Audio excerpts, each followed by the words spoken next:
तो दोस्तों सेबी को ब्रोकर एसोसिएशंस ने, खुद ब्रोकर्स ने, रिटेल ट्रेडर्स ने अच्छे खासे तरीके से बार बार पूछा था, सवाल किए थे कि जो भी पॉलिसीज़ आप लेके आ रहे हैं उसकी अकाउंटेबिलिटी क्या है। एफपीआईज ने जाके T+2 और T+1 का जो मूवमेंट हुआ है उसके अगेंस्ट इश्यूज रेज किए हैं, क्योंकि डोमेस्टिक के लिए तो बढ़िया है लेकिन फॉरेन इन्वेस्टर्स के लिए ये रूल कुछ खास नहीं है। यही चीज़ उन्होंने फाइनेंस मिनिस्ट्री को भी लिखी और अब जाके फाइनेंस मिनिस्ट्री को जवाब देना पड़ रहा है। और फाइनेंस मिनिस्ट्री पूछ रही है सेबी से कि जो ये मार्जिन रूल आपने पिछले महीने किया है और ये T+1 का जो रूल आप लेके आने वाले हैं उसके इम्प्लीकेशंस बताइए, मतलब उसका इम्पैक्ट जो होने वाला है क्या है मार्केट में एज ऑफ नाउ, वो एग्जैक्टली बताइए।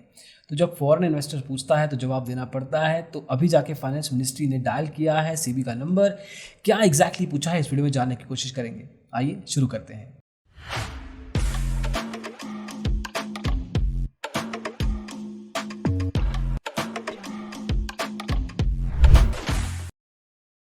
अब दोस्तों T+2 से T+1 का मूवमेंट डोमेस्टिक इन्वेस्टर्स या रिटेल ट्रेडर्स, जो भी इंडियन ट्रेडर्स हैं उनके लिए बढ़िया है, क्योंकि अब सेटलमेंट्स जल्दी हो पाएंगी, पैसा भी जल्दी ही आपके ट्रेडिंग अकाउंट में आएगा, शेयर भी आपके डीमेट अकाउंट में जल्दी से ट्रांसफर हो जाएंगे।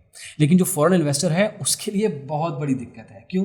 क्योंकि अब उसको जो इंटरनेशनल टाइम डिफरेंस होते हैं, जो करेंसी डिफरेंस होते हैं, जो सेटलमेंट्स होती हैं अलग अलग एक्सचेंजेस के थ्रू, वो सारी जो प्रॉब्लम्स हैं वो अब एक ही दिन में करनी पड़ेंगी, जो कि T+2 में उसको मैनेज करना मुश्किल हो रहा था, अभी T+1 में उसको करना पड़ेगा। इसके कारण उसने पहले तो सेबी को बताया, उसके अलावा उसने वही चीज़ इंटरनेशनल ग्लोबल कस्टोडियंस को बताई, फाइनेंस मिनिस्ट्री ऑफ इंडिया को लिखा, और अब जाके फाइनेंस मिनिस्ट्री पूछ रही है सेबी से कि ये जो कह रहे हैं इनका जवाब दीजिए कि एग्जैक्टली क्या इंप्लीकेशन इनकी हो सकती हैं, और साथ में ये भी बता दीजिए कि जो आपने ये सितंबर 1 से किया है मार्जिन रूल 100% अप्लाई इंडियन की स्टॉक मार्केट में, उसका रिजल्ट क्या है, वो क्यों किया, उसका इम्प्लीकेशन भी बताइए।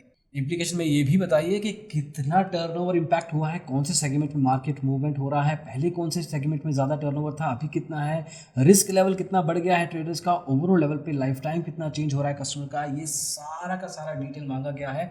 और ऑन टॉप ऑफ एवरीथिंग आपका एग्जैक्ट प्रीमाइस क्या था, किस बेसिस पे आपने ये रूल मार्केट में इंट्रोड्यूस किया, ये भी बताइए। सेबी का कहना है कि देखिए पिछले 1.5-2 साल में 22 ब्रोकर बंद हुए हैं स्टॉक मार्केट में, अलग अलग लेवल पे जो बिजनेस करते थे।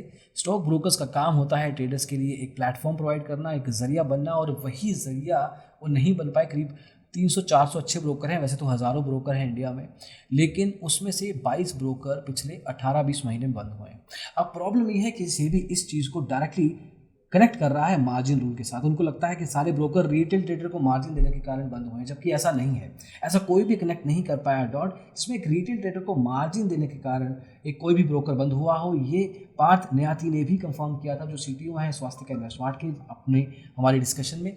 At the same time this is the problem है, बिकॉज ये दो चीज़ों को प्रॉब्लम बता रहे हैं कि margin trading, at the same time बता रहे हैं इसको कनेक्ट करके ब्रोकर्स मार्जिन दे के ही बंद हो रहे हैं, विच इज़ नॉन फैक्चुअल, वो करेक्ट नहीं है अगर टेक्निकल भाषा में बात की जाए तो। वहीं पे T+2 रूल की तरफ अगर आ जाए तो ये पर्टिकुलर रूल एफपीआईज को ज़्यादा परेशान कर रहा है, क्योंकि अब इनको सेटलमेंट्स जल्दी करनी पड़ेंगी। अगर हम इंटरनेशनल मार्केट्स की तरफ देखें तो सिंगापुर, ऑस्ट्रेलिया, जापान, जो भी डेवलप्ड मार्केट्स हैं उसमें T+2 ही चलता है। चाइना ही एक ऐसी डेवलपिंग कंट्री है, एक ऐसा एग्जाम्पल है जिसमें कि T+0 या T+1 का रूल चल रहा है। तो एक तरीके से ये दो बड़े रूल जब से मार्केट में आए हैं हलचल मच गई है, रिटेल ट्रेडर भी नाखुश है, अब जाके फॉरेन इन्वेस्टर भी दिक्कत में आ गया है। तो सेबी का एक तरीके से सभी ट्रेडर्स इन्वेस्टर्स के साथ 36 का आंकड़ा चल रहा है। ANMI ने तो ये भी लिख दिया था कि अगर हम लेटेस्ट रिपोर्ट की बात करें कि forced implementation of margin system ने एंटायर सेटलमेंट साइकिल का बेड़ा गर्क कर दिया है। अगर हम नॉर्मल भाषा में बात करें तो इन्वेस्टर्स का बुरी तरीके से इम्पैक्ट हुआ है, रेगुलर पे आउट फंड्स का, साथ में शेयर्स का नहीं हो पा रहा है, and that is directly because of the margin issue.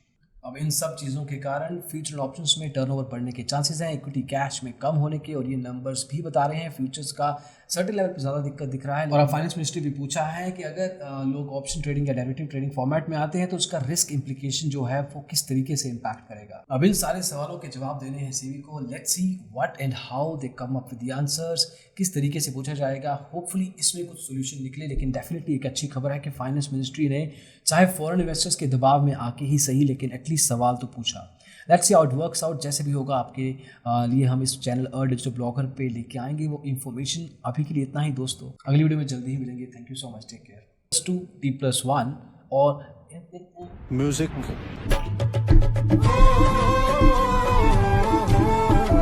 Finally SEBI को पूछे जाएंगे सवाल फाइनेंस मिनिस्ट्री के द्वारा, इनफैक्ट पूछ लिए गए हैं।